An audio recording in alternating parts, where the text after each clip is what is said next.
Hi everyone, my name is Miguel. You might know me as Mad Miguel from my music. I'm one of the co-founders of this company called Kreisklang, and today I want to tell you our story. My heritage is half Greek and Spanish, so I always felt like I belonged to something broader than just one place. I was born in New York City, where it was a mix between the classic city life and also the rural nature. Then at 8 years old, we moved to Berlin. It was a stark contrast culturally. The German nature was very different in comparison to the American friendly culture, which definitely was a culture shock. But one thing stayed the same, that I was very obsessive and challenge oriented. Whether it was playing table tennis, playing bass since the age of 5, or solving Rubik's Cubes in under 10 seconds, I went all in on everything My parents had academic roots actually, so I grew up surrounded by science. Nonetheless, I didn't really get into the hard science till the late teenage years. I was more into the creative and artistic things, such as drawing portraits, playing my instruments, and music production, which was more focused on trap beats and hip hop at the time.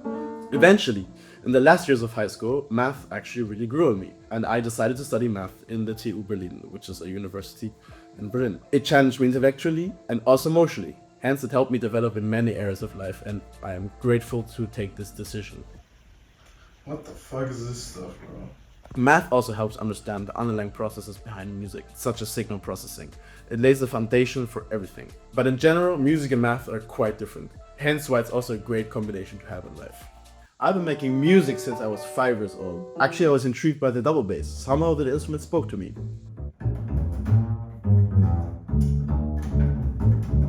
The first time I heard EDM was when Skrillex released his first album in 2011. It completely flipped my brain. The bass growls, the sound design, it was fucking wild. It felt human and alien at the same time. I remember thinking, how the fuck did he do that? That moment pulled me in. I downloaded FL Studio as a teenager and just started messing around.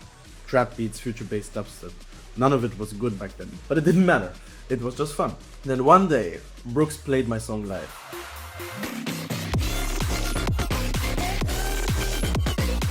I didn't believe it. Thought it was coming from my own laptop. That track, Another Day, is now my biggest one. Mad Miguel was born during COVID. Bored of high school, I poured everything into music again. The name? It was an idea from my mentor at the time. Mad representing the chaos of my sound. Raw, brutal.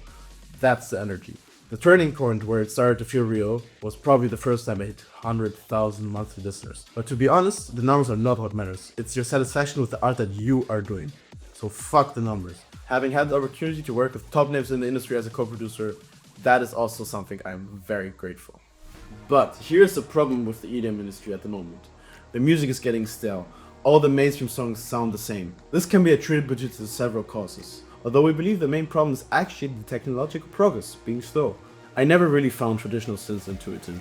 The rigidness of our current flagship synths feels alien to me. I prefer the freedom you get with node-based sound design, and I truly believe that if the community picks up on it, they will fall in love with this. It's like a playground, you can do anything. It's a game that doesn't end. That's what pulled me in, and why I decided to start my own company at 21 with my co-founders. I met Yannick, our backend developer, during a university math course, Analysis 3. We quickly bonded over a shared passion for music production and a growing frustration with the state of the industry. The sound in EDM felt stale. Originality wasn't being rewarded, and more importantly, the tools we were using weren't evolving fast enough to inspire real creativity in the industry. We realized the problem wasn't just musical, it was a technological stagnation.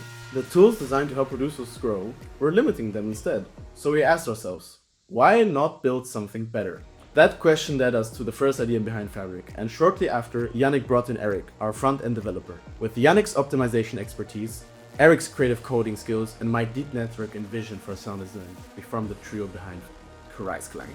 Together, we're not just building a plugin, we're building a new foundation for the future of sound design.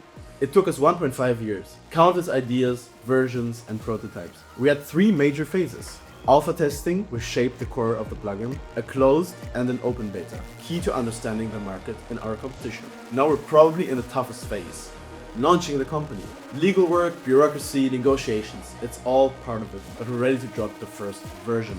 Were there moments where we doubted it would work?